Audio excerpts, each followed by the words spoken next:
Modi class AP MP leak చేసిండట. అంటే ఈ మధ్య తెలంగాణ ఎంపీలకి మోదీ క్లాస్ తీసుకున్నాడు అనే వార్త ఒకసారిగా బయటకు వచ్చింది.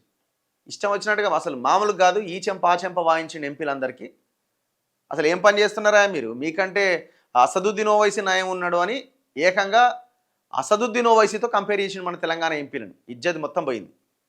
అయితే ఈ ఇన్ఫర్మేషన్ ఎట్లా బయటకు వచ్చిందంటే రకరకాలుగా మాట్లాడుతున్న ఒక కేంద్ర మంత్రికి సంబంధించిన వాళ్ళు లీక్ చేసిర్రు, లేకపోతే ఇంకా వేరే ఎంపీ లీక్ చేసినని కాదు, ఆంధ్రప్రదేశ్కు చెందిన ఒక ఎంపీ లీక్ చేసింది అన్నది ఈ వార్త. ఈ లీక్ కాకుండా ఉంటుందా అండి? ఇవాళ రేపు ఏ ఇన్ఫర్మేషన్ అయినా లీక్ అవుతుంది. ఇప్పుడు లోపల ఉన్న 10 మంది ఎంపీలు ఉన్నారు అనుకుందాం, ఆ 10 మందిలో ఎవరో ఒకరు వచ్చి వాళ్ళ ఫ్యామిలీ మెంబర్స్కో ఇంకొకరికో చెప్తే వాళ్ళు ఇంకొకరికి చెప్తే వస్తూనే ఉండే బయటికి. ఇన్ఫర్మేషన్ పాస్ కావడం అనేది పెద్ద సమస్య కాదు. ఇవాళ మనము ఏం మాట్లాడుతున్నాము, మన వాళ్ళు ఇప్పుడు మనం మాట్లాడేటప్పుడే అది లీక్ అవుతుందా కాదా అంటే 100% లీక్ అవుతుంది. మనం మాట్లాడేటప్పుడే మనవాడేవాడు అవతలవాడేవాడు అనేది చూసుకోవాలి. నరేంద్ర మోదీ కూడా లీక్ కావాలనే చేసి ఉంటాడు గట్టిగానే. దానికి డౌట్ ఏముంది, ఆయనకు తెలియదు లీక్ అవుతుంది బయటికి పోద్దని ఇన్ఫర్మేషన్.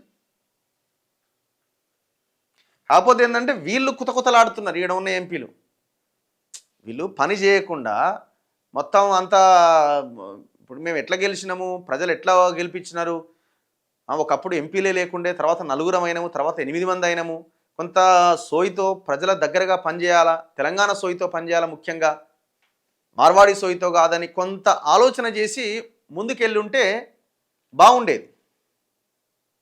సో ఆ దిశగా ప్రయత్నం జరుగుతలేదు కదా. అందుకే నరేంద్ర మోదీ కూడా మీరు ఏం పని చేస్తున్నారు, జూబ్లీ హిల్స్లో 26,000 వచ్చినాయి 2023 ఎలక్షన్లో, మొన్న ఎలక్షన్లో 17,000 ఓట్లు వచ్చినాయి, అంటే దాదాపు 10,000 ఓట్లు తగ్గినాయి. దట్టు హైదరాబాద్లో. ఇంతకాలం రూరల్లో వీక్ ఉన్నాం, అర్బన్లో చాలా స్ట్రాంగ్ ఉన్నాం అనుకున్నప్పుడు అర్బన్లో కూడా ఓట్లు బాగా. మరి ఏం ఇది రేపు పొద్దున ఖైరతాబాద్ బై ఎలక్షన్ రాబోతున్నది, ఆడ పరిస్థితి ఏంది మీది? ఒకప్పుడు ఆ ఖైరతాబాద్కి ఎమ్మెల్యే ఉండే మీరు, సరే టీడీపీ పొత్తుంది లేదు పక్కన పెట్టండి, కానీ ప్రభావం అయితే చాలా గట్టిగా చూపించగలుగుతున్నారు కదా. కార్పొరేటర్స్ దాదాపు 40 మందికి పైన గెలిచినారు 2020లో జరిగిన ఎలక్షన్స్లో. మరి ఇవన్నీ ఉన్నాయి కదా. సో న్యాచురల్గానే వాళ్ళ నాయకునికి కోపం వస్తుంది. సరే వాళ్ళ తప్పులు వాళ్ళవి ఉన్నాయి, అది వేరే విషయం.